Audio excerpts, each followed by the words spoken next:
ici aujourd'hui au musée mémorial de Valbourg, qui a ouvert il y a 1 an et demi de ça. Donc à l'issue de la conférence de Carole Werner, nous vous inviterons aussi à faire un petit tour dans ce musée, que certains découvriront, que d'autres ont déjà eu l'occasion de parcourir. Deuxième conférence, Anaïs vous présentera tout à l'heure Carole ici présente. Alors moi je tenais à la remercier à plus d'un titre. Alors d'une part parce que c'est une ancienne élève du séminaire de jeunes de Valbourg, qui nous fait l'honneur aujourd'hui d'être présente aujourd'hui et de nous exposer un thème qui est loin d'être commun. On sera tous enrichis à l'issue de cette conférence. Et comme dit, profitons de cet apport pour effectivement enrichir notre parcours. Nous sommes ici dans un musée qui traite de l'histoire, mais l'objectif c'est bien sûr d'ouvrir à la culture d'une manière un peu plus générale. Donc Anaïs, comme dit, je vais lui céder la parole. Donc, juste un petit mot encore par rapport à Cédric Lemaître, qui est notre président, qui aujourd'hui s'excuse, il est pris par sa profession à Agno ou à la Foire Expo. Donc, mais il vous salue bien sûr et aurait bien aimé être présent aujourd'hui. Voilà, donc Anaïs, à toi la parole. À moi. Merci beaucoup. De t'en prie. Alors oui, à mon tour, je vous remercie d'être venu aujourd'hui pour cette conférence. Voilà, c'est le dimanche de Pentecôte, mais je vois qu'on a réussi à attirer du monde, j'en suis très très heureuse. Alors aujourd'hui, nous accueillons Carole Werner, qui est, comme vous le savez sans doute, une spécialiste d'études germaniques. Donc après une licence LLCER en études allemandes menée à Strasbourg et Heidelberg, Carole Werner a obtenu un master recherche en études germaniques dont le mémoire final portait sur l'analyse comparative des rimes de la Nef des Fous de Sebastian Brandt avec le dialecte strasbourgeois actuel. Depuis 2018, elle mène une thèse consacrée aux productions écrites d'Alsaciens et d'Alsaciennes du passé, en particulier de celles et ceux qui ont suivi une scolarité primaire au XVIIIe et XIXe siècle. Un autre axe de recherche est consacré au discours sur les langues en présence en Alsace, notamment en lien avec l'émergence et la démocratisation de l'allemand standard. Entre 2018 et 2021, Carole a obtenu un contrat doctoral de la région Grand Est. Depuis septembre 2021, elle est à terre au département d'études allemandes et au département de dialectologie alsacienne et mosellane de l'Université de Strasbourg. C'est à partir de ces travaux de recherche que Carole va nous proposer aujourd'hui de découvrir comment les Alsaciens écrivaient au temps où l'allemand standard n'existait pas encore. Je vous souhaite donc sans plus tarder une très belle conférence. Merci. Merci Anaïs pour cette présentation. Donc je vais juste penser mon chronomètre, sinon je le connais, je vais parler trop longtemps. C'est parti. Donc aujourd'hui effectivement je vais vous présenter un petit peu ce que je fais dans ma thèse, donc, que je mène au département d'études allemandes et au département de dialectologie alsacienne et mosellane à l'Université de Strasbourg. Et donc comme l'a dit Anaïs, je m'intéresse plus particulièrement aux productions écrites d'Alsaciens alors dans ma thèse c'est très précis, aujourd'hui j'élargirai un petit peu. Dans ma thèse, je prends les dates 1681-1914. Donc 1681, date où Strasbourg devient française pour la première fois. 1914, date du début de la Première Guerre mondiale. Donc pourquoi ces dates-là? Parce qu'à partir de 1681, on va avoir une arrivée du français qui va arriver en Alsace de façon beaucoup plus massive qu'il ne l'était présent avant. Et seulement, par contre, dans les classes les plus élevées de la société. Et 1914, c'est tout simplement pour une question pratique. J'aurais pu prendre en compte toute la Première Guerre mondiale, mais le nombre de documents qui sont émis pendant la Première Guerre mondiale, notamment les cartes postales, les lettres, etc., est tellement énorme que je n'aurais pas pu traiter toute la période de la Première Guerre mondiale, en plus du reste de la période pendant le temps qui m'est alloué pour faire une thèse, c'est-à-dire 3 ou 4 ans. Donc c'est pour ça que je m'arrête à 1914 dans la thèse, je prends encore en compte l'année 14, et aujourd'hui on va s'arrêter à peu près aussi à 1914, dans mes exemples. Donc ma conférence, je l'ai intitulée Wenn der Elsässer schrieb, donc pour ceux qui ne comprennent pas l'alsacien, rassurez-vous, je le ferai en français, ma conférence, mais de fait, mes exemples seront en allemand et ou en alsacien. Voilà. Parce que c'est comme ça qu'on écrivait à une époque. Et le titre de donc le sous-titre, quand les Alsaciens écrivent au temps où l'allemand n'existe pas encore, alors s'il y a des linguistes ou des historiens parmi vous, vous pourriez vous dire qu'est-ce qu'elle raconte, l'allemand standard existe depuis un petit bout de temps, le titre est un peu polémique, effectivement, mais on verra tout à l'heure pourquoi j'ai choisi cette dénomination-là. Je le dis déjà un tout petit peu, c'est-à-dire que l'allemand commence vraiment à se standardiser à partir de 1914. Avant, il y a une norme qui n'est pas forcément maîtrisée par tout le monde, mais cette norme existe, et c'est uniquement les classes très cultivées de la société qui maîtrisent cette norme, et les autres classes de la société n'ont pas un accès total à cette norme, et donc on va voir ce que ça donne dans les normes. Donc, ici, le sous-titre est un peu polémique, je préfère le préciser. Donc, première question, vous allez travailler un peu vous. L'alsacien, de quoi s'agit-il? Et il s'agit, was ist es, à votre avis? Qu'est-ce que c'est, selon vous? Comment est-ce que vous le définiriez si vous deviez l'expliquer à quelqu'un? Qu'est-ce que c'est que l'alsacien? Un dialecte. Un dialecte, ok. Germanique. Dialecte germanique, ok. Qui d'autre? C'est local, parce que tout le monde ne s'exprime pas de la même façon, on n'a pas la même façon de dire les mots et les expressions. Effectivement, donc c'est donc un dialecte germanique, c'est local, donc il varie en fonction des localités, parfois en fonction de village à un autre, il varie. Est-ce que vous diriez que l'alsacien c'est une langue? Non. Pas vraiment. H-Pro. Non. Oui, mais bon. Alors, il y a oui et il y a non. Effectivement, madame a raison, tout dépend de la définition. Alors, qui dit oui, l'alsacien est une langue? Ou on peut considérer l'alsacien comme une langue? Ok. Ok. Donc, 3 personnes, c'est, on peut la... Pourquoi? Pourquoi est-ce qu'on peut dire que l'alsacien c'est une langue? Il n'y a pas de réponse juste, il n'y a pas de réponse fausse. C'est vraiment juste pour voir comment... C'est aussi ça mon job en fait. Hein. En tant que sociolinguiste, moi je m'intéresse aux représentations aussi qu'ont les gens dans la société, alors pas seulement de l'alsacien, hein, mais de à peu près toutes les langues. Hein. Ça m'intéresse beaucoup. Donc pourquoi est-ce que ceux et celles qui ont levé la main pour dire que oui, il s'agit d'une langue, pourquoi est-ce que vous définiriez l'alsacien comme une langue et pas comme un dialecte? Parce qu'on communique avec l'alsacien. Quand nos anciens font communiquer avec l'alsacien, c'est autre chose. Très bien. Alors, du point de vue linguistique, on va parler maintenant un peu linguistique, du point de vue linguistique, chez les linguistes, on parle de langue à partir du moment où 2 personnes utilisent le même code pour communiquer. On parle de langue. Ensuite, il y a des langues qui ont des statuts différents. Par exemple, il y a les langues standards, l'allemand, le français, l'anglais, le chinois, le tchèque, etc. Et ensuite, il y a des langues qui n'ont pas de statut. Par exemple, l'alsacien. L'alsacien, aujourd'hui, n'a pas de statut. Il n'a pas de statut.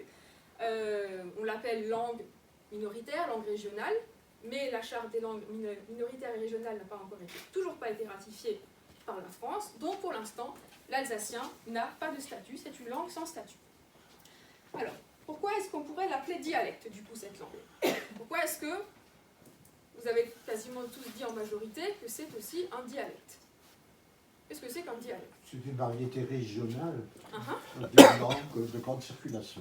Une variété régionale d'une langue de grande circulation. Ok, c'est une bonne définition.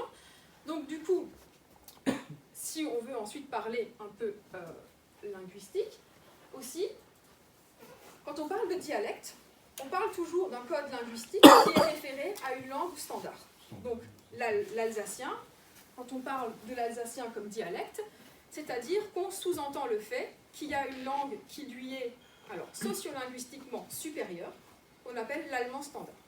Sociolinguistiquement, qu'est-ce que ça veut dire? Ça veut dire qu'il y a des statuts qui ont été donnés à l'allemand standard, hein, c'est une langue standard, c'est une langue officielle, qui ont été donnés donc à cet allemand, et il y a d'autres variétés régionales, comme disait monsieur, qui sont, on va dire, subordonnées à cet allemand, mais seulement sur un plan subjectif. Sur un plan linguistique, il n'y a pas de différence entre l'allemand standard, le bavarois, le platte, l'alsacien, etc. Ou peu importe quoi. Sur le plan linguistique, tout ça, ça a la même valeur. C'est ensuite les gens, les locuteurs dans la société qui décident d'attribuer des valeurs différentes aux langues, à en standardiser certaines, par exemple l'allemand, on verra tout à l'heure, et à dire, ben tiens, Ça, maintenant, ça va être la langue standard d'un pays. On va écrire les lois, etc. On va faire l'école dans cette langue-là. Et du coup, la valeur qui est attribuée à l'allemand standard, par exemple, sera supérieure à celle qui est attribuée à l'alsacien. Et donc, je vais montrer rapidement où on se situe. Donc ça, c'est la carte de l'espace dialectal allemand. Donc l'espace dialectal allemand est divisé ici en deux parties. Vous avez le domaine bas allemand, avec cette ligne-là au nord de Köln. Et ensuite, vous avez le domaine qu'on appelle haut-allemand. L'alsacien se trouve ici, donc dans un domaine qu'on appelle l'allemand supérieur. Alors ça n'a rien à voir, supérieur, inférieur, c'est pas des valeurs, hein. C'est tout simplement, ces dénominations-là sont données par rapport en fait au relief. Donc ici, on est loin de la mer, il y a des montagnes, donc c'est haut. Et là-haut, vous voyez qu'on est près de la mer, hein, le domaine bas allemand, c'est plat, le pays est plat, donc voilà, c'est pour ça qu'on a donc bas allemand, parce que le pays est plat, et haut allemand ici, parce que voilà, il y a des montagnes, etc.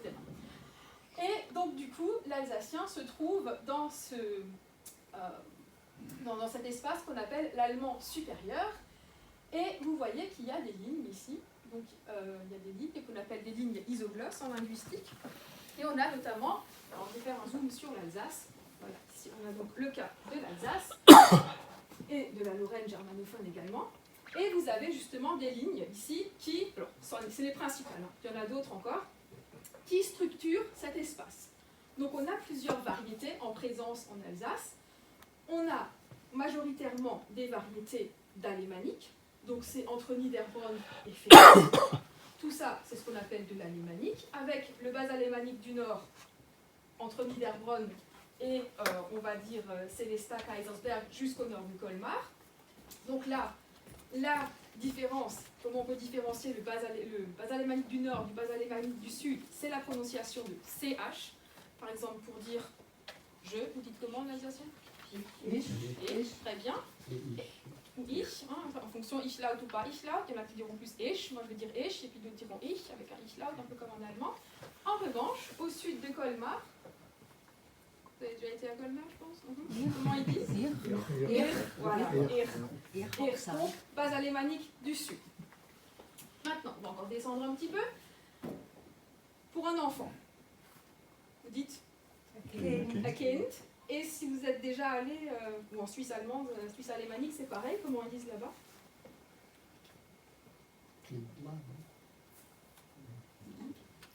Rind. Rind. Een medisch is echt milch. Wie Colmar. Mais la particularité aussi, c'est surtout ici à l'initiale, le que ici devient. Voilà. Donc, je ne sais pas très bien le faire parce que je ne suis pas native de là-bas, mais Kind devient Kind. Voilà. Ensuite, on va juste remonter. Vous voyez que dans le coin de Wissembourg, on a encore une autre, on va dire macro-variété. Comment est-ce que vous dites ici une maison? Un hus. Et dans le coin de Wissembourg, ils vont dire a house. A house. Ça, c'est ce qu'on appelle le francique rhénan méridional.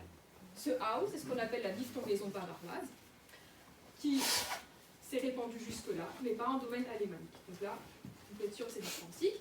Et ensuite, on va aller voir ce qui se passe un peu du côté de Sarre-Union et de Bitche.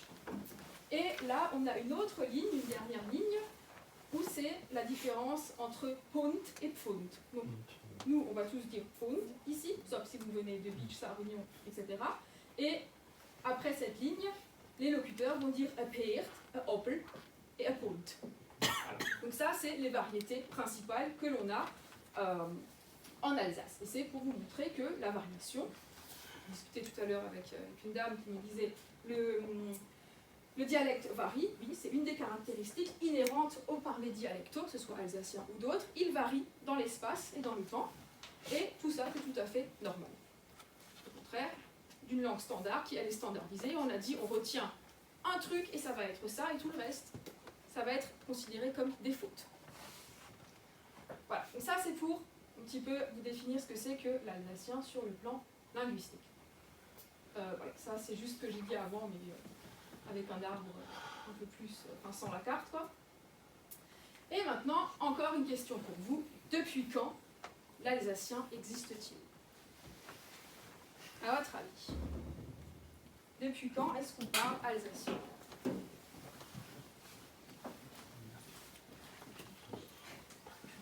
Les Celtes. Vous êtes monté à 1648, peut-être autour de cette période? Alors, j'ai les Celtes ici, 1648 ici. Ah, il y a C'est à partir de Alors, monsieur 17e siècle, monsieur 1870. 1870, ok. Pourquoi 1870? Bah, c'était la défaite de la France à l'époque. Ok. Et avant 1870, du coup, en Alsace, on Il parlait y quoi? avait plus de Français et tout. Ouais, par Alors, exemple. effectivement, il y a cette... alors, je pose la question parce que c'est pareil avec mes étudiants. Hein. J'aime bien poser cette question parce qu'il y a finalement plein de ce qu'on appelle des représentations, c'est-à-dire des informations qui circulent au sein de la société et qui sont partagées au sein de la société ou pas. Et donc, du coup, moi, j'aime bien poser la question, justement, mais depuis quand?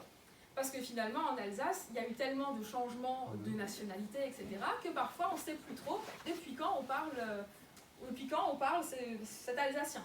Alors, mes étudiants, parfois, ils me disent, oui, madame, c'est les nazis, etc. Enfin, voilà. Voilà. Voilà. Et parfois, j'ai oui, c'est après, c'est en 14, ou alors c'est en 70, enfin, voilà, j'ai plein de trucs comme ça. Donc, c'est pas 70, c'est pas 1681 non plus. Monsieur a dit le 7e siècle. C'est 800. C'est pas le 7e siècle non plus. Il faut encore remonter un petit peu. À l'Empire Faut encore remonter un petit peu. à l'Empire romain. Alors, l'Empire romain, oui et non, parce que les Romains, eux, parlaient le latin et tous les dialectes du latin. Mais alors, ceux qui sont un peu passionnés d'histoire, on va dire, ancienne, après les Romains, qui est-ce qui arrive en Alsace? Les Goths. Les Alamans. Très bien, les Alamans. Et est-ce que quelqu'un sait à peu près quand est-ce qu'ils arrivent, les Alamans?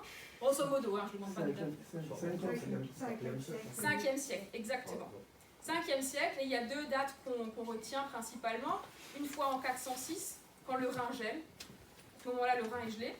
Donc ça permet, alors ce qu'on appelle les barbares, hein, je mets des grands guillemets, hein, mais de traverser le Rhin et de venir ici en Alsace. Donc ça n'arrête pas en Alsace, donc ils descendent. Hein. Et en 451, Attila, il arrive aussi, et puis il emmène avec lui plein de tribus barbares, toujours entre guillemets. Et puis finalement, petit à petit, il s'installe. Et au milieu du 5e siècle, les Romains sont définitivement chassés d'Alsace, et ce sont les Francs et les Alamans qui vont s'installer en Alsace. Donc on a, alors c'était pas de l'alsacien bien sûr à l'époque, hein, c'était des parlers alémaniques et franciques, comme je vous remets cette carte là. Alors j'ai mis du jaune ici, parce qu'il va y avoir une bataille à un moment en 496, qui est la bataille de Tolbiac. Tolbiac, c'est Tsulpé aujourd'hui. Et les Alamans vont être vaincus par les Francs.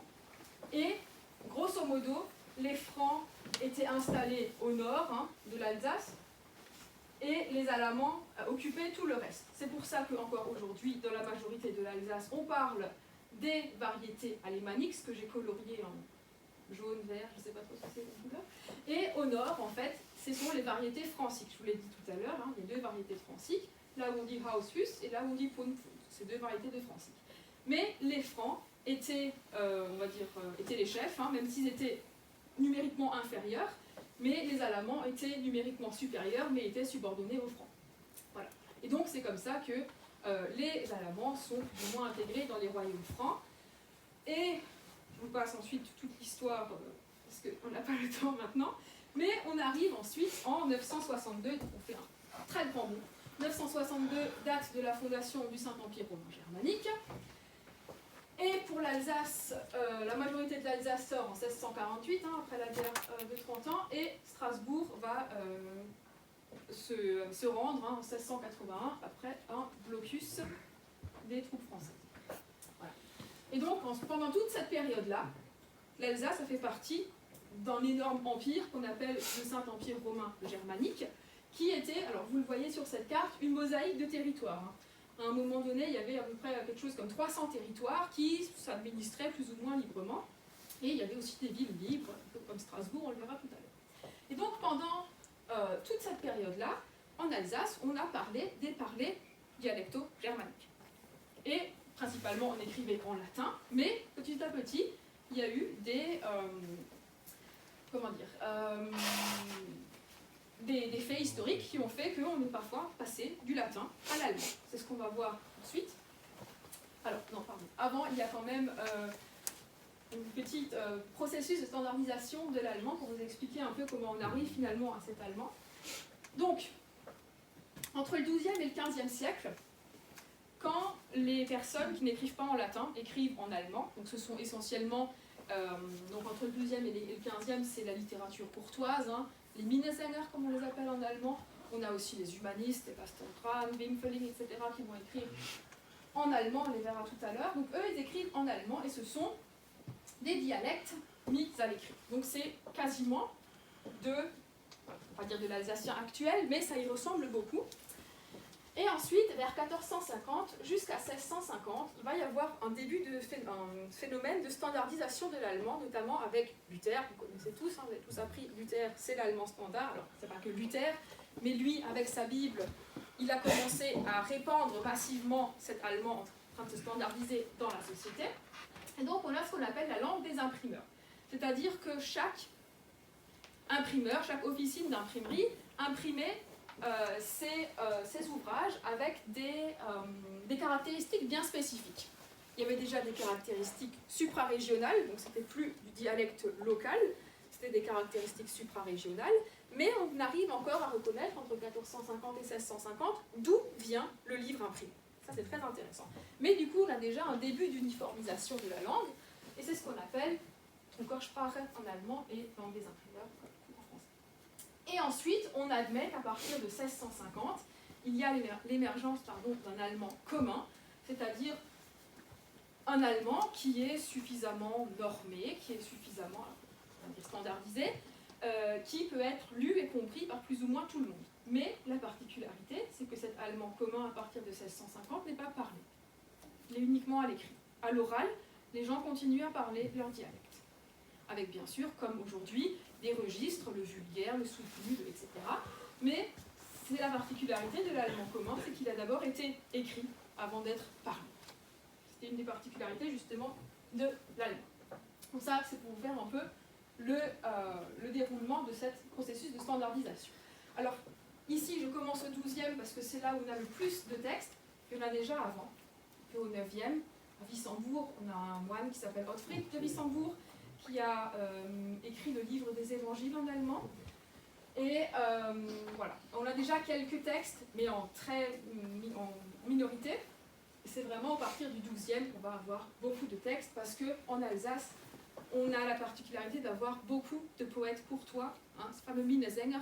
On en a des très célèbres en Alsace et qui donc vont être très connus et écrire des textes qui vont être transmis du coup dans tout l'espace germanophone.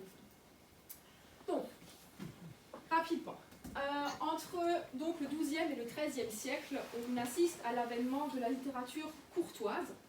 Donc, dans cette littérature courtoise, ce sont, comme je l'ai dit tout à l'heure, les dialectes qui sont mis à l'écrit. Alors, on appelle ça, en termes linguistiques, le moyen-haut allemand classique et en allemand Mittelhochdeutsch. Parce qu'il y a le Althochdeutsch et puis le Frühneuhochdeutsch, donc le Mittel, il est au milieu.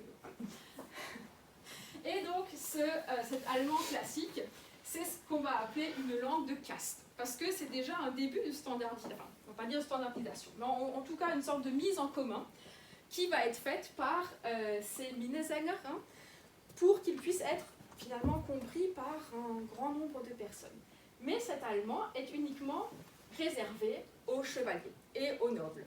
Donc c'est une langue de caste en fait qui est en train de se créer au XIIe siècle, et cette langue de caste en fait elle va disparaître, elle va péricliter avec la fin des chevaliers. C'est ça aussi qui est intéressant dans mon travail, ça m'intéresse beaucoup de voir comment une langue peut être à un moment la langue de référence, et puis à un moment donné, le groupe qui la parle s'éteint. C'est ce qui risque de se passer avec l'Alsacien. Ben oui, si une langue n'a plus de locuteur, la langue disparaît. Et c'est ce qui s'est passé avec le moyen-haut allemand classique. Cette langue courtoise était uniquement parlée par les chevaliers, et comprise par les chevaliers, utilisée par les poètes, et au moment où la caste des chevaliers décline, s'effondre, et cette langue disparaît avec eux. Donc, quelques exemples ici de très grands Minnesänger. Donc, on a Reinmar von Hagenau, qui donc, était à la cour de Frédéric Barberousse, qui était un très célèbre poète courtois. Et il a aussi formé d'autres poètes courtois allemands qui sont encore plus célèbres que lui, par exemple Walter von der Vogelweide. Et on a, ici, vous le voyez au milieu en bleu, Gottfried von Straßburg, qui lui, il a écrit Tristan, Tristan et Iseult, mais en allemand. Lui, il a adapté l'histoire de Tristan et Iseult en allemand, en vers, bien sûr. Et il en a fait un énorme roman épique. Alors aujourd'hui, je crois que l'édition actuelle, elle fait 3 tomes, enfin c'est énorme. Et donc lui, c'est au XIIIe siècle. Donc on a ces deux-là pour les plus connus, on a encore d'autres bien sûr, mais eux, c'est pour les plus connus. Donc pour ce qui est de la littérature courtoise. Ensuite, je vous ai dit tout à l'heure qu'il y avait parfois des événements historiques qui font changer l'utilisation des langues dans la société. En 1272, donc au XIIIe siècle, il y a une bataille qui va se dérouler à Hausbergen.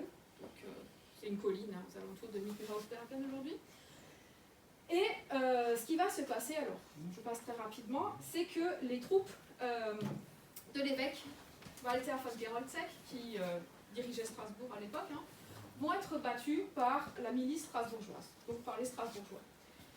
Et donc cette bataille se déroule à Hausbergen, et l'évêque, après X péripéties, va être finalement chassé de la ville de Strasbourg. Les nobles aussi vont être chassés, tant qu'à faire, on chasse tout le monde. Et c'est les bourgeois et les artisans qui vont arriver au pouvoir.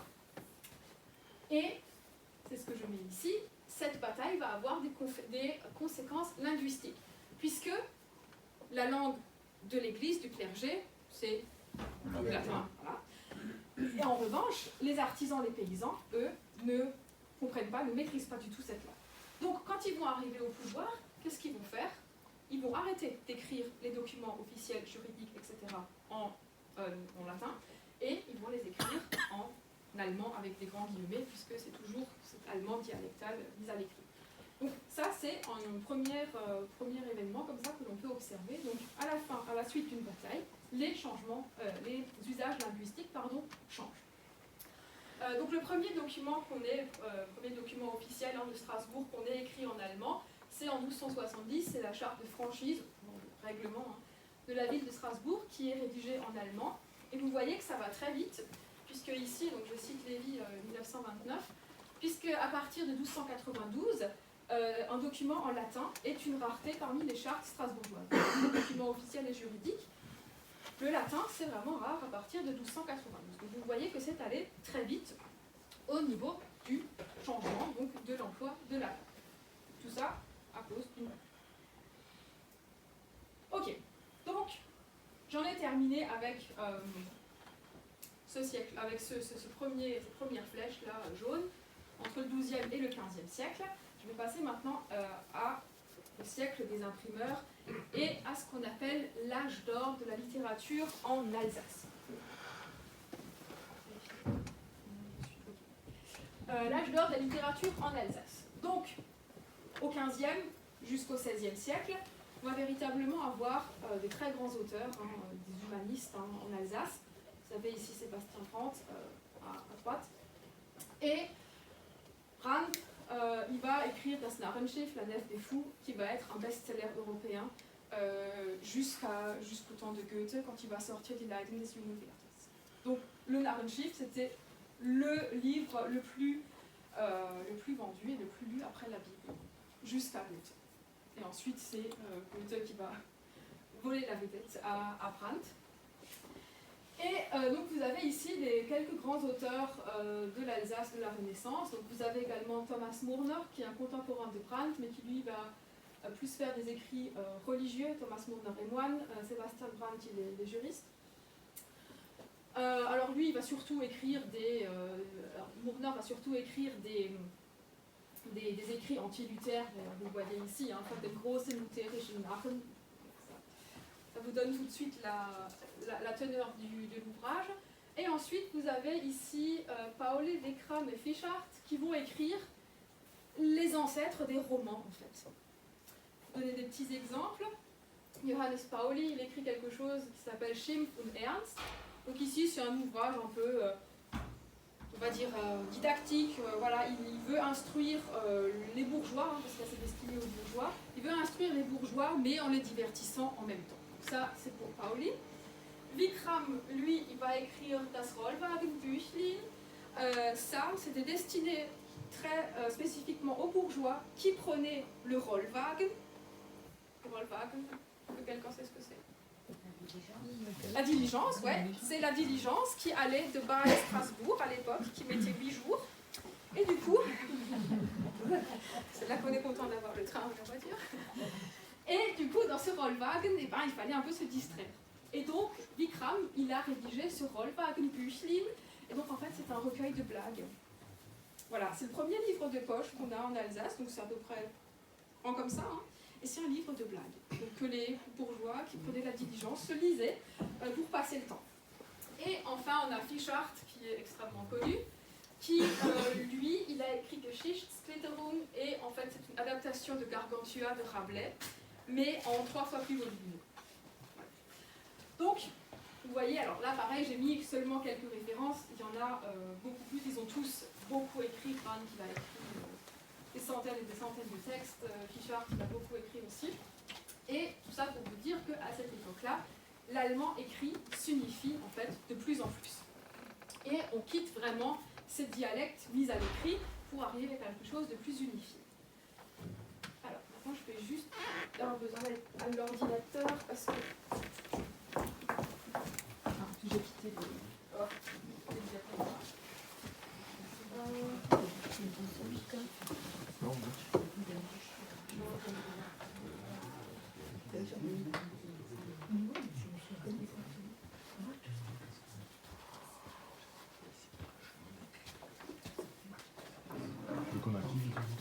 Ça s'est recoupé. Non mais je crois qu'il va se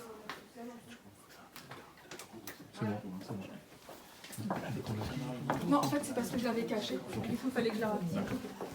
Donc, pardon pour le petit contretemps, j'avais caché cette diapositive, j'ai quand même mis finalement.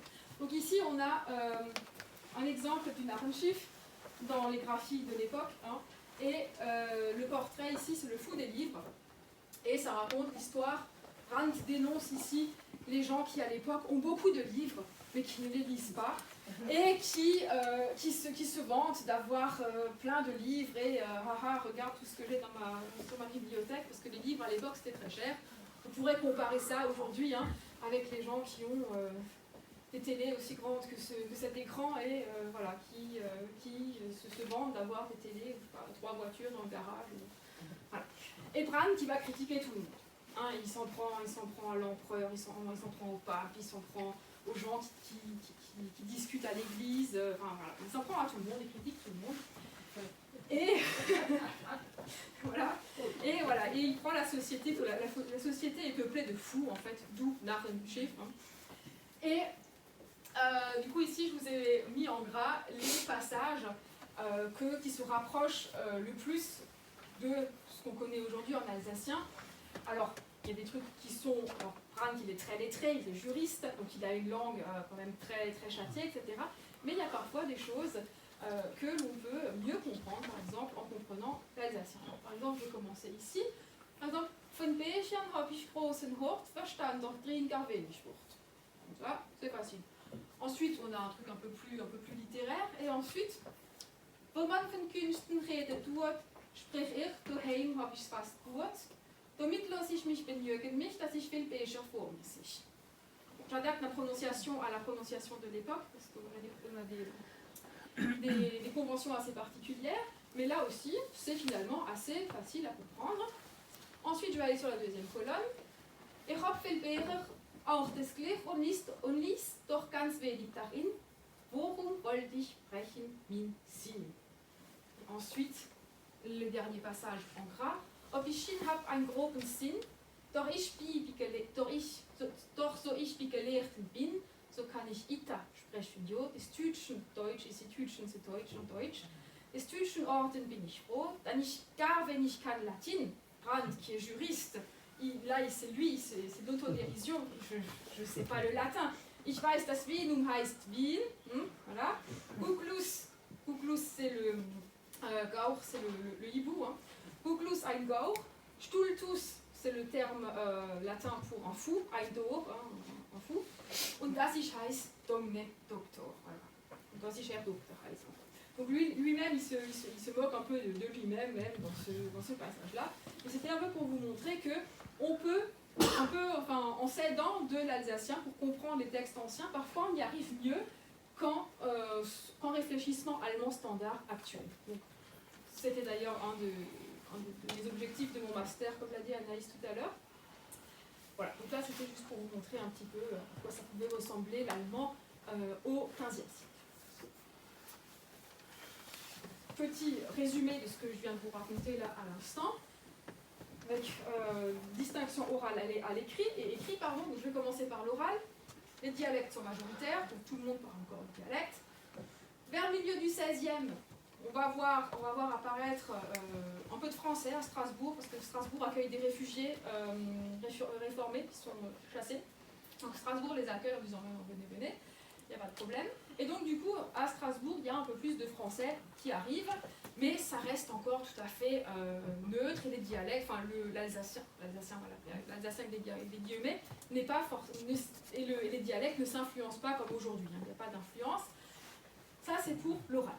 Ensuite, pour l'écrit, le latin est toujours là, hein, il sert de langue savante, à l'université, les cours sont en allemand, et dans les écoles humanistes, c'est en latin aussi, et dans la religion, sauf pour le protestantisme bien sûr, le catholicisme se fait aussi en latin. Ensuite, les dialectes écrits s'éloignent de plus en plus de l'oral, ça je vous l'ai dit, et on arrive à cette apparition d'un allemand commun, donc au XVIe siècle, et on va aussi observer l'augmentation d'écrits en latin, en plus de cette démocratisation des écrits en allemand. Alors pourquoi ? Tout simplement grâce à l'imprimerie, hein, ça permet de faire beaucoup plus de livres qu'en les écrivant, et puis la réforme aussi va engendrer beaucoup de textes en latin, les pros, les contre, etc. Ça c'est pour le point linguistique au XVIe siècle. Maintenant, on va plus aborder ce qui se passe dans ma thèse. Donc très rapidement, 1648, une partie de l'Alsace sort, on va dire, du Saint-Empire romain germanique et est annexée à la France. 81 pour Strasbourg, et jusqu'en 71, où l'Alsace devient allemande. Et ensuite, deuxième période qui nous intéresse ici, 71-18, l'Alsace, terre d'empire, donc Reichsland. Je traduis ici le Reichsland par terre d'empire. Ok. Donc là, au XVIIIe siècle, ce qui va se passer, c'est qu'il y a dans la classe des intellectuels, au XVIIIe siècle déjà, un allemand, on va dire très normé, très standardisé, qui se répand dans cette classe sociale-là. Et ces intellectuels l'utilisent, c'est sûr, à l'écrit, et de plus en plus aussi parfois à l'oral. Et donc du coup, l'Alsace, qui en 1648 va être coupée du monde germanique, et ben, ça va se traduire aussi dans les pratiques linguistiques. Et c'est le titre de cette diapositive, la cristallisation de l'allemand en Alsace. C'est-à-dire que l'allemand qui va être parlé en Alsace, ou écrit même, parce qu'on a les deux, va commencer à paraître rétrograde. Il n'est plus en accord en fait avec ce qui se fait de l'autre côté du Rhin. Il ne sera plus en accord avec les évolutions outre-Rhin. Comme il est coupé, comme l'Alsace fait partie de la France et que maintenant tout on va dire l'appareil juridique, l'administration se fait en français, il y a bien sûr toujours des traductions, mais cet allemand est finalement coupé des évolutions qui se passent de l'autre côté du Rhin. Et donc, je fais un petit schéma ici. Donc là, le gris, ça représente, on va dire, aujourd'hui ce qu'on appelle l'Allemagne. Ici, c'est la France, et puis l'Alsace, elle est là, en bleu, très très très schématiquement. Donc pour vous montrer un petit peu, Donc on a les intellectuels qui sont locuteurs et scripteurs de cette variété de prestige allemand, qui vont émettre des jugements sur les parlers dialectaux d'Alsace, comme je le disais tout à l'heure, qui sont coupés des évolutions de l'allemand qui se développe outre-Rhin. Et du coup, on va trouver des adjectifs comme schrecklich, grob, widerlich, voilà, c'est pas beau, c'est alsacien, c'est vraiment très grossier, etc. Et d'un autre côté, on va avoir les intellectuels français, qui eux, forcément, ils ne parlent pas l'alsacien ni l'allemand, ils vont eux émettre des jugements sur la langue qu'on parle en Alsace, parce qu'ils voilà, ne sont pas habitués, et on va avoir des choses comme « Oh, les parler en Alsace, c'est rude, c'est terrible, c'est horrible, c'est guttural, etc. » Donc en fait, au XVIIIe, il y a les critiques qui viennent d'outre-Rhin, de l'espace germanophone, qui disent « Oh, das ist ja schrecklich, das ist grob und widerlich ». Et puis ensuite, il y a une autre critique qui arrive de France en disant « Mais en Alsace, mais qu'est-ce qu'ils parlent? Ils sont arriérés, c'est pas du français, c'est de l'allemand, mais c'est très moche comme allemand, etc. » Donc voilà, on est un peu pris au XVIIIe entre deux feux de critiques, parce que ce sont des critiques qui viennent en fait des classes sociales supérieures, qui ont des pratiques linguistiques qui sont différentes de celles qu'on a en Alsace. Et du coup, voilà, quand c'est différent, ça ne plaît pas toujours. Et donc, il y a des avis comme ça qui sont émis. Je vous donne tout de suite un exemple. Alors attention, là, c'est de l'allemand. Donc, ici, c'est un exemple de Friedrich Christian Lauckart. Donc, c'est de ses mémoires. Hein. Donc, au XVIIIe, on aime bien, les intellectuels aiment bien écrire en mémoire. Donc, ici, de 1792. Et du coup, qu'est-ce qu'il écrit? Il écrit que Die Sprache der Straßburger ist Deutsch, aber das jämmerlichste Deutsch, das man hören kann in der allergröbsten, widerlichsten, abscheulichsten Aussprache. Voilà, hein, comme ça on est sûr. Voilà, là c'est... Hein. Ensuite, on arrive, il donne des exemples. Host, Pest, Madeli, Bubeli und so weiter ist Straßburger Dialekt. Auch Vornehme sprechen so und der Pfaffe auf der Kanzel spricht vom Herr Jesus Christus. Die Sprache, alors ici j'adore, die Sprache ist hier noch 10-mal gröber als in der Pfalz.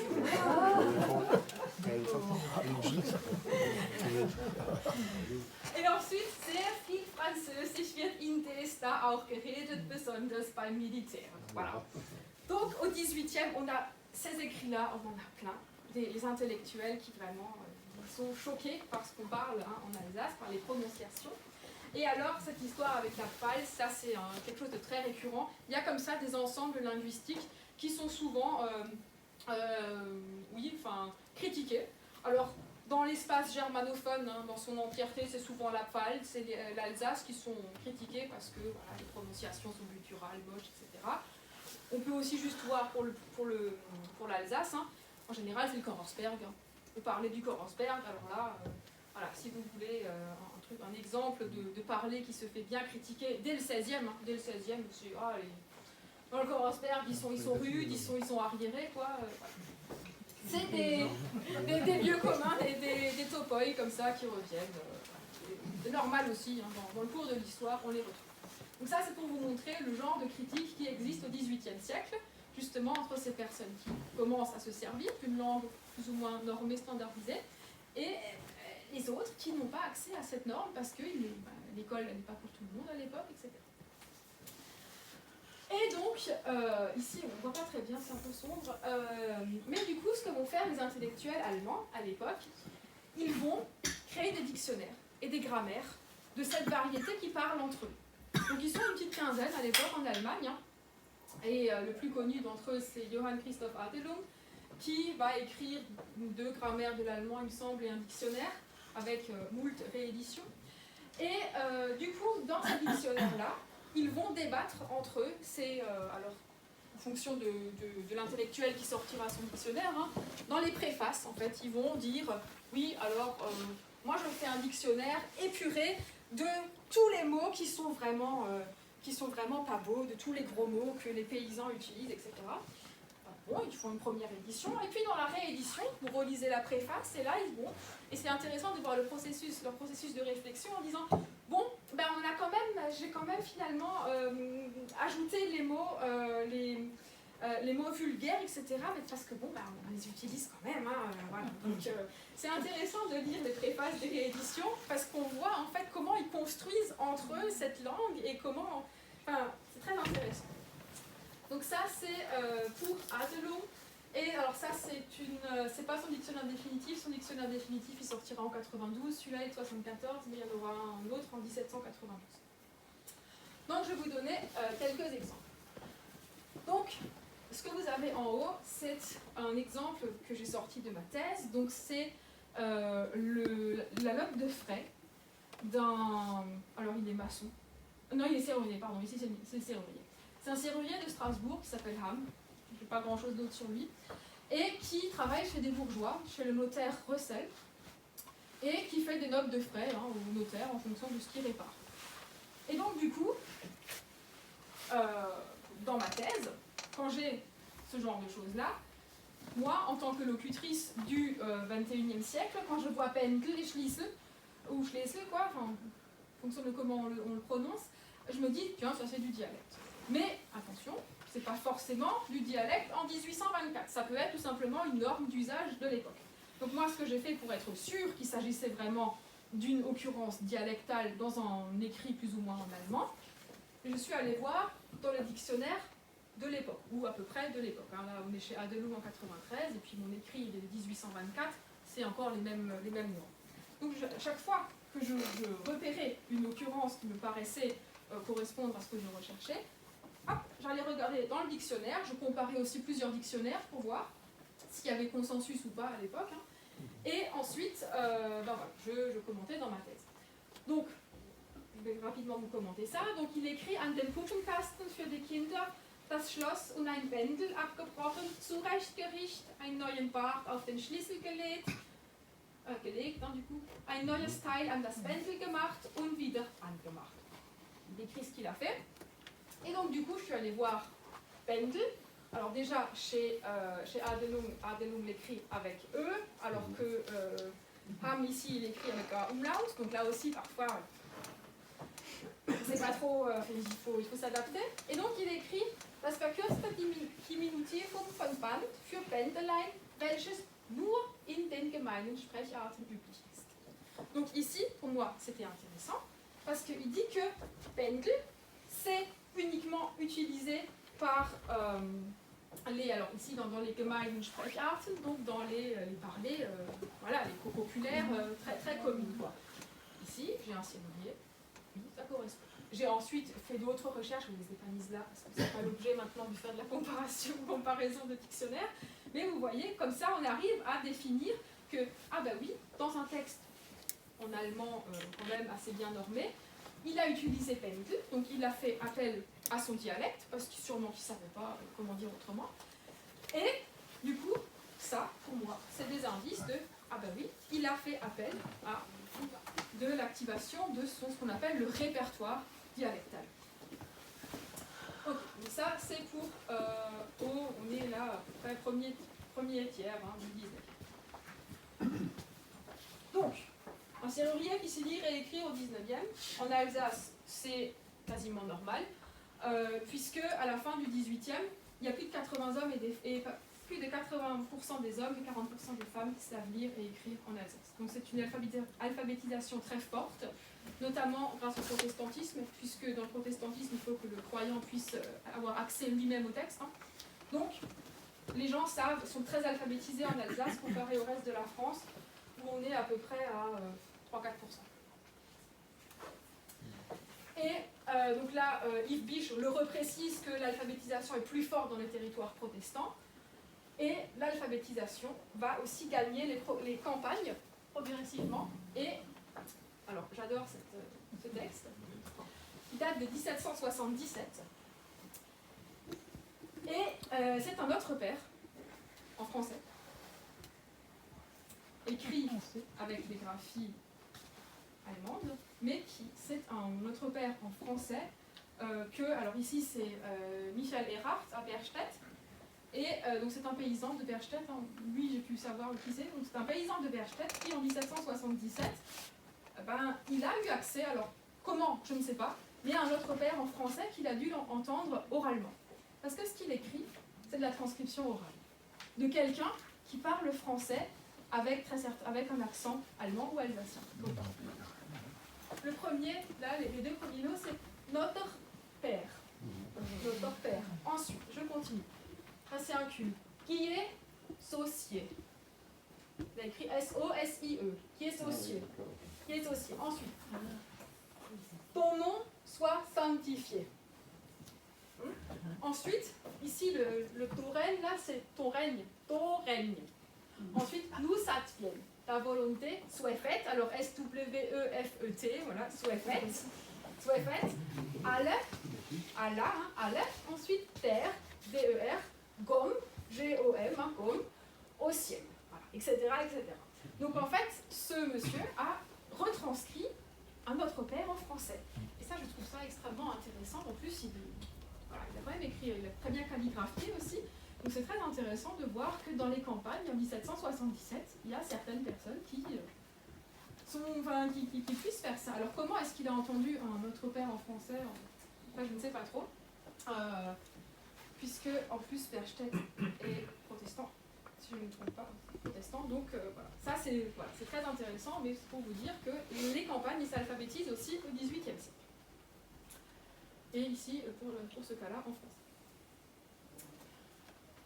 Maintenant, j'arrive aux productions écrites de scripteurs peu expérimentés. Donc c'est ce qui touche plus à ma thèse. Alors, ce qu'on appelle mes collègues et moi des scripteurs peu expérimentés, c'est des Michel Erhardt ici, c'est des Ham ici qui sont serruriers, c'est des personnes qui sont allées à l'école primaire, hein, qui ont une scolarisation primaire au sens de l'école primaire, hein, et qui n'écrivent pas tous les jours.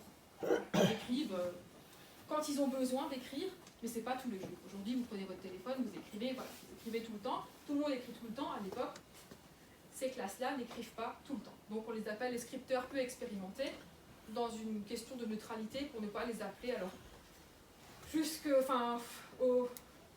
encore au XXe siècle, vers 1994-2000, on les appelait les scripteurs semi-alphabétisés. Il ne faut pas être semi-alphabétisé, on est alphabétisé, on ne l'est pas. Mais voilà. Donc aujourd'hui, on les appelle les peu expérimentés. Ok, donc ces personnes-là, elles ont été à l'école, souvent ils ont été scolarisés en français, sûrement même en plus après allemand aussi, même pendant la période française, hein, l'école était parfois même souvent tenue en allemand, tout simplement pour des questions de compréhension. Voilà. Et donc du coup, dans leurs écrits, qui sont très majoritairement dans un allemand, on va dire, commun, hein, donc qui suit quand même les règles de l'allemand normé de l'époque, mais ce n'est pas cet allemand normé des classes sociales supérieures. Au sein de leur texte, il va y avoir parfois des recours au dialecte. C'est ce qu'on va voir aujourd'hui. C'est ça qui va leur permettre de communiquer. Donc ici, on est en 1812, un instituteur de Saverne qui a tout perdu pendant la Révolution et qui tient un journal intime quand il est à l'hospice Sainte-Catherine, donc l'hospice d'Indigent. Et donc, il écrit un peu ce qui se passe. Et donc là, il relate une dispute qu'il a eue avec celui qu'il appelle Totenmen, donc ça doit être le croque-mort de l'époque, mais qui est aussi allumeur de feu à l'hospice. Voilà. Donc, souvent, les croque-morts avaient plusieurs occupations. Et donc celui-ci, alors je ne sais pas son nom, parce qu'il l'appelle toujours Totenmen, quoi, ou Totenmen, ça dépend des... Voilà. Il se dispute avec lui parce qu'il n'a pas fait de feu dans sa chambre. Donc il dit, Nachmittag ginge ich zu ihm ins Zimmer und der sogenannte Lazenzi Weber, welcher vor etli Tags hereinkam, war auch da. Ich fragte den Totenmen, warum heute kein Feuer im Ofen gemacht. Antwortet ganz trutzig, ich bin kein Narr, sodass ich ihm für seine Schießgroschen Feuer mache. Donc vous voyez qu'ici, il y a quand même un texte en allemand en allemand tout à fait normé et dans les normes de l'époque. Mais ensuite, il y a deux fois l'occurrence Schießgroschen avec... alors il n'a pas écrit Scheißgroschen, comme il aurait pu le faire, puisque tout le reste étant... Il a aussi écrit Seilen ici. Et c'est le même phénomène que dans Schieß, Scheiß. Sin, Sin, enfin Sin, Sein, c'est pareil en alsacien et en allemand. Donc ici, c'est très probablement la vulgarité du terme qu'il a fait employer, en fait il a retranscrit finalement ce que lui a dit le Totenmann. Il a dû lui dire un truc du genre un truc comme ça. Et vous voyez qu'il a remanié le truc en allemand, et puis ensuite Schießrochen. Voilà. C'est l'émotionnalité, très certainement ici, qui l'a fait retranscrire littéralement, du moins pour ces deux mots-là, ce que lui a dit le Toten.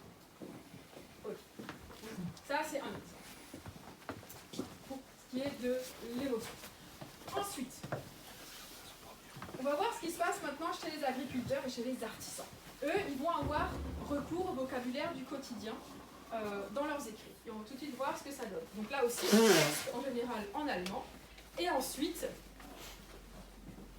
certains textes, ils vont employer le lexique qu'ils utilisent dans leur parler dialectal de tous les jours. Là, on va voir plusieurs exemples. Donc, les légumes, notamment les Brombeeren, chez les agriculteurs.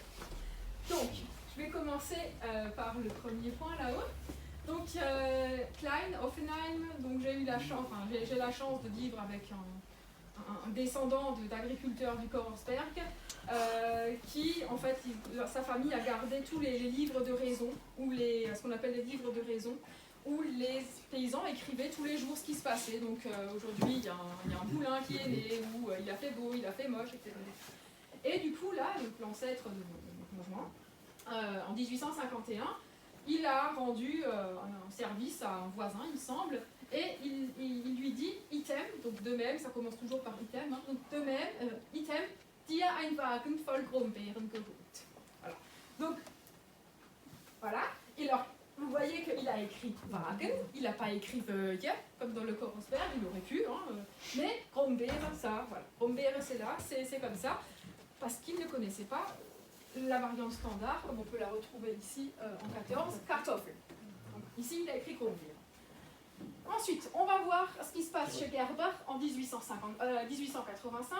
Donc ici, ça n'a rien à voir avec Klein en haut. Gerber, c'est un... Michael, ici, Michael. Gerber, c'est un habitant d'Eckartswiller qui est parti à Thompson, dans l'Ohio, parce qu'il y avait la famille à Eckartswiller, et du coup, il allait chercher une vie meilleure un peu dans l'Ohio.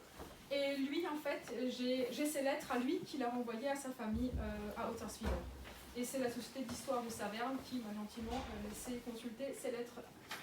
Donc il écrit à sa famille, wir haben kein so gutes Jahr gehabt dieses Jahr, Weizen und Brombeeren und Obst war schlecht. Donc là aussi, lui, il n'a pas Kartoffel, il écrit Brombeeren. En revanche, et je ne sais pas si vous vous rappelez, tout au début de ma conférence, j'avais parlé que ce qui m'intéresse, c'est le changement linguistique. En 14, on a Emil Bauer, qui est à Kassel, donc à la guerre, hein. Il est en caserne là-bas. Il écrit à sa famille, Jetzt werdet ihr Dürrlipsen ausmachen, habt ihr die Kartoffeln aus und auch schon Weizen und Korn gesät. Alors, ce qui est intéressant chez Emil Bauer, c'est qu'il utilise le terme standard pour pomme de terre, il dit Kartoffeln. Par contre, eine Dürrlipse en allemand standard, ça n'existe pas. Eine Runkelrübe, hein, une betterave fourragère. Mais en alsacien, Derlipse. Voilà, Derlipse. Donc ce qu'il a fait ici, lui, il a un peu, on va dire, bricolé. Hein. Il n'a pas écrit Dirlipsen, il a écrit Dürlipsen, hein, il a mis un U umlaut. Mais vous voyez que lui aussi, il fait appel, il utilise en fait ce qu'il connaît, c'est-à-dire le mot qu'il emploie dans son dialecte. Et en revanche, il a Kartoffel. Là, lui, il sait Kartoffel. Voilà. Donc là aussi, c'est intéressant de voir comment ça évolue au fil des années. Ensuite, on va voir ce qui se passe sur les femmes aussi. Et donc, j'ai eu accès aux recettes d'une cuisinière de Mulhouse qui, elle a conscience de l'emploi de mots de français. Alors, ici, vous voyez, j'ai mis des italiques parce que dans son écrit, elle change d'écriture. C'est-à-dire que son truc s'appelle, sa recette, c'est les titres hein, de recettes, c'est pommes farcies, et puis là, pudding Transilion, ça je ne sais pas si quelqu'un a une idée de ce que ça pourrait être ce Transilion, je veux bien savoir. Mais bon, voilà. Et en tout cas, le reste de la recette est en allemand. avec l'écriture gothique allemande. Hein. Mais ça, du coup, c'est en écriture romane comme nous on la connaît. C'est pour ça que j'ai mis des italiens. Donc, pomme farcie, avec le B, parce qu'en alsacien, on n'a pas d'opposition BP comme en français. Hein. Donc, pomme farcie. Et puis ensuite, le pudding aussi, hein, le pudding français. Donc, je trouve aussi des choses comme ça. Et donc, voilà, ça c'est cette cuisinière-là. Je vous ai mis une illustration. Alors, rassurez-vous, je n'ai pas gribouillé sur le document original, hein. C'est un surlignement numérique. Donc, ici, elle va... donc ça, c'est son écriture hein, allemande. Je n'ai pas maintenant d'exemple quand elle écrit en français, mais ça, c'est de la cursive allemande. Hein, voilà. Et donc, ici, c'est une recette, c'est Mandeln schnitten. Voilà, donc elle n'a pas écrit Mandeln comme en allemand, elle a écrit Mandle comme en alsacien. Et donc, du coup, là, ce qui est très intéressant, c'est ce que j'ai mis en gras ici. Alors, il y a 5 Halbpatze, je ne sais pas quoi, in Tranchen verschnitten. In Tranchen verschnitten. Alors, pour ceux qui veulent le voir, il est où? Elles sont où mes tranches? Là. Tranchen, c'est l'avant-dernier soulignement. 1, 2, 3, 4 lignes avant la fin. L'avant-dernier mot de la ligne. C'est branche. In Tranchen verschnitten. Elle n'a pas écrit Scheiben, elle n'a pas écrit Stücker, elle a écrit branche. Et ce qui est intéressant, c'est qu'elle n'a pas changé d'écriture. Donc elle n'a pas conscience que tranche, c'est une tranche. C'est ça qui est intéressant aussi pour moi de voir. Est-ce que, à l'époque, c'est considéré comme étant de l'alsacien? Ou est-ce que les... Alors elle, en l'occurrence, je peux que émettre des hypothèses, j'en sais rien, si elle avait conscience que c'était du français ou pas. Mais en tout cas, elle n'a pas changé d'écriture comme pour les pommes farcies et pour le pudding transi. Elle a mis tranche et elle a gardé l'écriture allemande. Je pense quand même qu'elle n'avait pas conscience parce qu'il y a d'autres choses. Par exemple, la bouteille, elle met, ou quand elle écrit Potel, P-O-T-E-L, elle change d'écriture, elle le met en écriture romane. Donc, je pense qu'elle a quand même suffisamment conscience, mais pour tranche, elle n'a sûrement pas conscience que c'est tranche en français. Donc, ce genre de choses, on trouve aussi. Maintenant, on retourne chez les messieurs, les agriculteurs, et je reviens à la famille de mon conjoint, donc les Klein-Doffenheim. Et là aussi, encore une fois, extrait de leur livre de raison, et c'est, alors je crois que c'est le même qu'avant, en 1851, qui dit « Item deinem Bruder geben wieder ein Halbmaß Schnaps und hat meine Bottle noch dazu. » Voilà, donc en fait, son voisin, il lui a toujours pas rendu sa bouteille de Schnaps qu'il lui a donnée l'autre fois. Et donc ici, Potel, par contre, chez cet agriculteur du Korsberg, lui ne se rend pas compte, tout comme la cuisinière d'avant qui utilise tranche, que Potel, c'est aussi ses bouteilles en français, hein, c'est un emprunt au français. Ensuite, Potel ou Potal, ou voilà, Potel, Potal, ça dépend. Ensuite, Hippolyte Klein, c'est le fils de celui qui a écrit là-haut, qui a envoyé au front aussi en 14, et lui, il écrit à ses parents ce qu'ils peuvent lui envoyer pour qu'ils puissent manger. Donc il leur écrit « Ihr könnt Speck, Schokolade, Wurst und Confiture. » Senden. Et pour confiture, il ne change pas non plus l'écriture. Donc il n'a peut-être pas non plus conscience que confiture, c'est confiture en français. Voilà, donc là aussi c'est intéressant de voir que voilà, confiture et confiture, et puis voilà. C'est peut-être rentré dans le truc habituel. Oui, tout à fait, bien sûr. Ouais. C'est comme aujourd'hui. Alors, certains diront Schlegel, moi je dirais plutôt Schlegel, mais je sais que au final, c'est plus confiture. Enfin, ça dépend, voilà, voilà. Mais en tout cas, confiture. Voilà. Mais du coup, c'est pas de l'allemand. Voilà. Et c'est ça qui est intéressant, parce que ici, on est d'accord, Ihr könnt Speck, Schokolade, Wurst und ensuite Senden, tout ça c'est de l'allemand tout à fait standard. Mais confiture, voilà, c'est confiture et confiture, voilà. Elle n'existe pas exactement. Donc là aussi, il fait appel à ce qu'il connaît, à son répertoire dialectal pour s'exprimer, pour faire comprendre ce qu'il veut. Et sûrement que ses parents ont très bien compris ce qu'il voulait. Ok. Maintenant, on va aussi voir que dans certains écrits, on peut trouver des traces d'anglais, notamment chez les émigrés en Ohio. Donc on va aller chez Michel Gerber en Ohio en 1885. Donc il écrit aussi à sa famille qui restait à Eckartswiller et il leur écrit Feuerholz haben wir, also wir, wir, für ein Jahr vorgemacht, ready, in den Ofen, ready, prêt à mettre dans le four, quoi, dans le haut. Et ensuite, il écrit Ich will dir auch zu wissen tun, wie es geht bei manchen, Mädchen, sie haben 2 Taler die Woche, Dollar. Sie haben 2 Taler die Woche und wenn 2 Monate herum seid, haben sie noch Schulden im Store. Voilà, im store. Il écrit pas im Lode, il écrit im store. Voilà. Donc là aussi, c'est intéressant de voir que, voilà, après un certain temps en Ohio, tout comme le confiture et la potel avant, il y a store et ready qui arrivent et là aussi, c'est intéressant de voir qu'ils utilisent des termes qui, eux, pour lui, en Ohio, c'est tout à fait normal, mais sa famille avec un Eckartswiller, je ne suis pas sûre qu'ils ont compris ready et store. Voilà. Vous parlez pas des majuscules. Alors, les majuscules, ici, comme Edition, par exemple. Et Mona, vous aviez des phrases avant, il n'y avait pas du tout de majuscules. Après, à faire à mesure, les majuscules vont apparaître. Alors, les majuscules, c'est très aléatoire. Comme ils sont pas allés très longtemps à l'école, les majuscules, finalement, c'est très récent aussi. Et déjà, une majuscule, ça prend plus longtemps à faire qu'une minuscule. Donc, les majuscules, finalement, c'est très aléatoire. Et ça, c'est, on va dire, c'est pas grave, il n'y a pas de grave ou pas grave. Mais c'est normal si par exemple à Feuer là-haut, il n'y a pas de. Par exemple c'est en 2 mots, mais c'est normal pour l'époque qu'il n'y ait pas de majuscule en fait. Aujourd'hui il faudrait mettre des majuscules, mais pour l'époque c'est tout à fait normal qu'il n'y ait pas de majuscules. Donc ça on a vu, maintenant on va voir ce qui va se passer de l'autre côté de l'échelle sociale. L'oiseau aussi interroge sur ce qui va se passer de l'autre côté. Là, on a vu ce qui se passait chez les gens, on va dire du commun, et puis maintenant, ce qui se passe chez les intellectuels. Donc, ce qui va se passer, c'est que les intellectuels, je vous l'ai dit tout à l'heure, ils vont discuter de ce qui se passe de cet allemand. Ils vont standardiser cet allemand, ils vont discuter de ça c'est allemand, ça c'est beau, ça c'est bien, et puis ça, non, ça c'est dialectal, c'est pas très génial.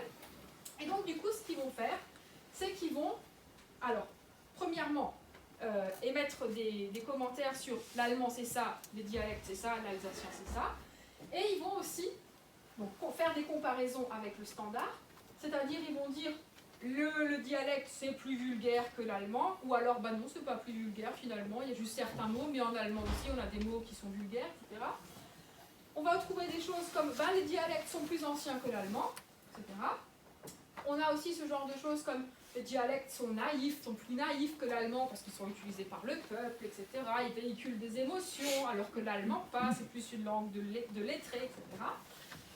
Et ils vont aussi comparer les dialectes, les parlers dialectaux entre eux, en disant cette variété-là, c'est joli, ça c'est bien. Par contre, l'autre variété, là, du Korensberg, par exemple, ça c'est moche, non, ça, ils sont arriérés là-bas, enfin non, ils ne tiennent pas le Korensberg. Et ce qui va aussi se passer, c'est qu'on va commencer à avoir des commentaires du style les parlers dialectaux, ils commencent à perdre de leurs caractéristiques. C'est-à-dire que sous la pression du standard, la pression du standard, le standard descendant petit à petit dans les couches de la société, il y a de plus en plus d'emprunts à l'allemand aussi qui sont faits. Et du coup, les intellectuels de l'époque se disent, mais zut, on est en train de perdre les parlers dialectaux authentiques. Et du coup, ils en font des objets mythiques. L'alsacien va devenir, dans leur discours, mais vraiment quelque chose de mythique en disant qu'ils vont faire des liens avec les... Alors, c'est le 19e, ils vont remonter aux Germains, on n'a rien des Germains, pas grand-chose du coup, mais c'est l'héritage du romantisme au 19e. Ils vont dire, oui, à l'époque, ils devaient parler, ça devait être tellement pur et tellement beau et tellement, etc. Que du coup, ils vont vraiment écrire des traités entiers sur cette pureté qui est finalement mythique. On l'a vu que c'est loin d'être pur depuis un bon bout de temps. Et voilà, ils vont comme ça s'en faire vraiment un objet de fantasme des parlers dialectaux. Et du coup, on va avoir l'émergence d'une littérature dialectale avec, en 1816, ça tombe bien, der Pfingstmontag, c'est rien, Pfingstmontag. Et c'est un juriste qui s'appelle Arnold qui va écrire la première pièce de théâtre en alsacien. Alors cette pièce, elle sera en vers. Et son but, lui, c'est pas de faire de la littérature. Lui, son but, c'est de vraiment montrer comment les gens parlent à Strasbourg avant la Révolution française. Parce que lui, Arnold, il écrit dans la préface de sa pièce que depuis la Révolution française, c'est quand même pas pareil. À Strasbourg, il y a quand même plus de Français. Donc il va commenter ça. Et puis, ce qui est très intéressant pour nous, chercheurs, c'est qu'il va fournir des indications sur les rapports entre les variétés linguistiques et les locuteurs. C'est-à-dire, on va le voir tout à l'heure, il y a des tensions entre les différents personnages en fonction de s'ils sont allemands ou alsaciens. Et on va voir ça tout de suite. Et bien sûr, Goethe a lu cette pièce et il en a fait un article immense et il était absolument fan de cette pièce et il la qualifie de dictionnaire vivant. Enfin, Goethe était très enjoué par le Pfingstmontag. Donc, vous avez ici une illustration de la pièce. Et tout au long du 19e siècle, oui, on va avoir des pièces qui vont un peu, alors pas reprendre l'intrigue, parce qu'il n'y a pas vraiment d'intrigue dans le Pfingstmontag, mais qui vont reprendre ces relations entre langues et qui vont les retraduire donc, dans les pièces. Et donc, cette pièce-là, elle est intéressante parce qu'il s'agit là de la première prise de conscience effective au théâtre des parlers dialectaux alsaciens, et on va le voir tout de suite, avec les problèmes d'incompréhension entre allemand alsacien et allemand standard. Donc ici, vous avez la traduction en français pour ceux qui ne comprennent pas l'alsacien. Donc ici, on a Liesl, qui est une bourgeoise de Strasbourg, qui est fiancée, non, qui est folle, elle n'est pas encore fiancée, elle est follement amoureuse d'un Allemand qui s'appelle Reinhold, qui vient de Brême et qui est étudiant en médecine, et qui, dans la pièce, alors Arnold, il s'en donne à cœur joie, il le fait parler un allemand, mais très littéraire, mais qu'elle ne comprend à l'envers, etc., avec des images et des métaphores, et Lise, elle ne le comprend pas. Et du coup, elle dit à sa sœur, was ist der groß und storig, was hat der rote Bocke? Und er staatsmäßig hinaus, da möchte er fast dran packen, was das für Abend sind und wie er stattlich geht. So schade, dass man ihn nicht in allem Recht versteht.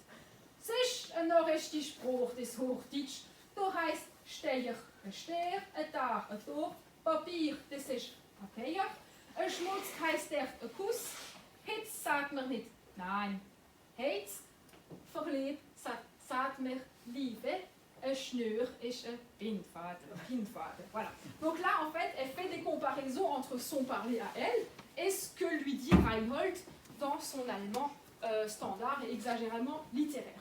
Donc là, c'est la première fois, en tout cas sous forme de texte, qu'on a cette prise de conscience que nous, on parle comme ça, et eux, ils parlent un peu autrement et on ne se comprend pas forcément. Donc voilà. Problème, alors ici c'est forcément exagéré, Arnold il se moque gentiment de tout ça, mais c'est intéressant pour nous de voir qu'il y a à cette époque des premiers problèmes, on va dire, d'intercompréhension. Ensuite, toujours dans cette pièce, il y a un personnage absolument fantastique qui s'appelle le Lizenziat, que vous le voyez, qui est au milieu de l'image là. Donc c'est un personnage qui, alors en français on l'appelle le licencié. Il a fait une licence, il a fait des études à l'université, ce personnage. Dans la pièce, vous le voyez peut-être, il est très vieux, il a 72 ans. Mais c'est un vrai coureur de jupons. Et il drague absolument toutes les filles qu'il trouve sur son passage. Et il a la particularité, ce personnage, d'être très hautain, très fat. Et il utilise du français pour montrer qu'il a été à l'université et qu'il sait le français. Le truc, c'est qu'il prononce français, on va le voir tout de suite, avec un accent alsacien. Et là aussi, Arnold, il se donne à cœur joie, et du coup, ça donne des choses comme ça. Bonsoir, min liebe Schätz, was machen wir denn da? Comment? Sind noch nicht spazieren, schöne Kinder, und das Wetter ist so schön, da steht auch nichts dahinter. Könnt vielleicht auch heute noch ein Rendezvous.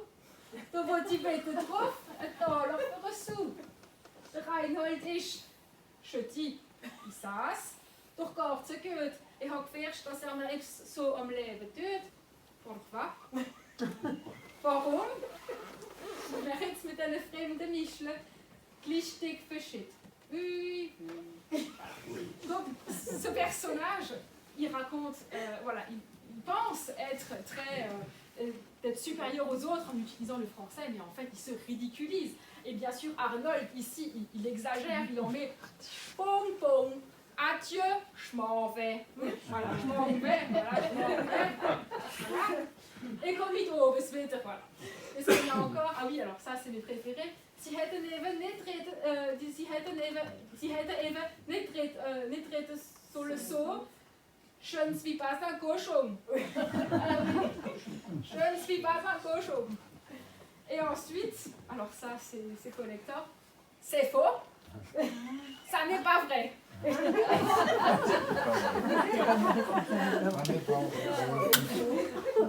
C'est faux, ça n'est pas vrai. Voilà. Alors c'est bien sûr ici Arnold qui leur rajoute des couches, mais du coup c'est aussi pour nous, ça nous donne finalement des petites indications sur comment ça se passait à l'époque. Voilà. Donc ça c'est du coup le point de vue d'un intellectuel sur ce qui se passe dans sa ville qui est Strasbourg. Ensuite, on va faire un grand saut dans le temps et on va aller voir ce que fait Stoskopf en 1898. Gustav Stoskopf, c'est plus connu que Arnold, je pense.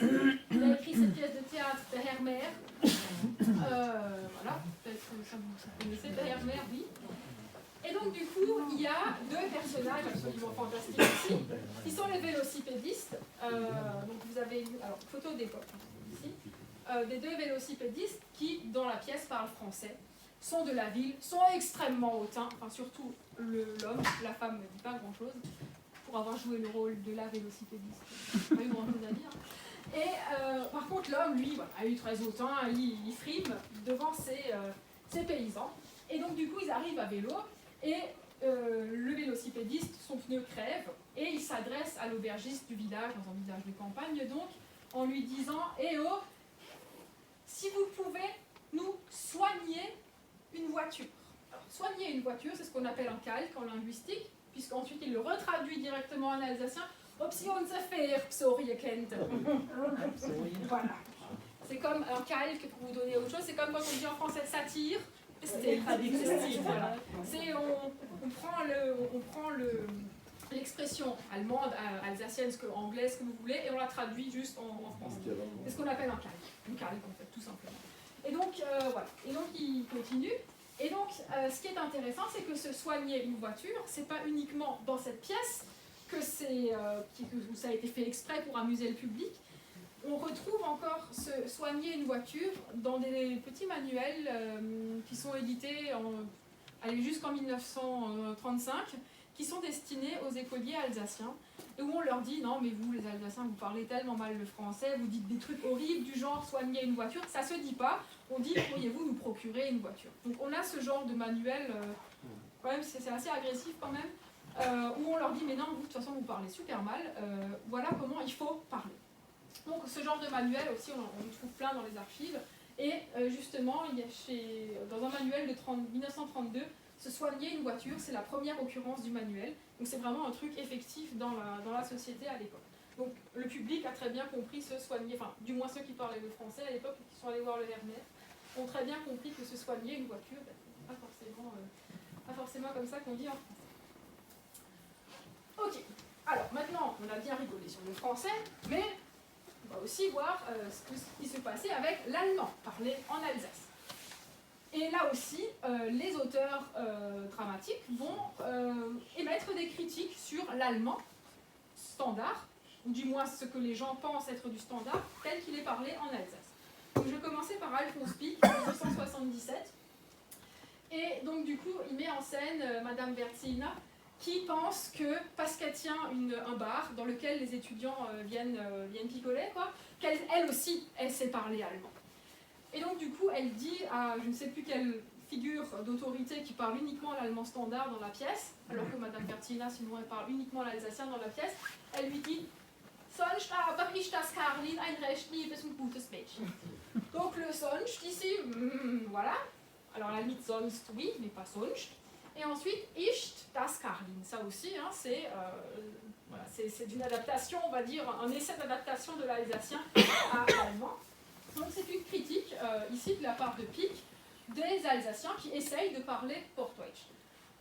Ensuite, 1899, toujours le Hermer, le policier. Alors ici, le policiste du village, le Dorfpolizist, il est absolument fantastique parce que lui, il essaye, c'est vraiment le fonctionnaire qui fait de l'excès de zèle, il essaye tout le temps de parler allemand, mais il n'y arrive pas.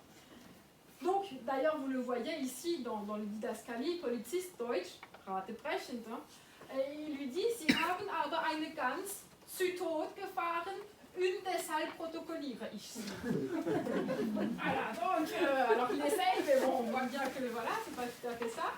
Ensuite, toujours sur la même page, on a In der Ausübung meiner Funktionen spreche ich nur Deutsch. Alors que bon, prononcer comme ça, ça marche pas, mais Funktionen non plus. Et ensuite, un acte plus loin, alors ici, de nouveau la Didaskali, versucht Deutsch zu sprechen, parce que là, il s'adresse à un haut fonctionnaire allemand.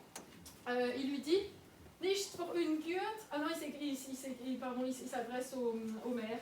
Nichts verunglückt, Herr Bürgermeister, da ist ein Mann, wie mit ihm sprechen will. Voilà. Bon, ici, là aussi, il essaye, mais il n'y arrive pas forcément. Donc là aussi, les intellectuels, ils s'amusent un petit peu de cet allemand qui n'est pas forcément maîtrisé par tout le monde en Alsace. Et on le retrouve justement ça dans les pièces de théâtre. Et bien sûr, c'est censé faire rigoler le public. Voilà. Et j'en ai terminé donc, pour ces quelques exemples. Donc j'espère que ça vous aura plu et que vous aurez appris des trucs sur l'Alsace. Et ben merci pour ce suivi.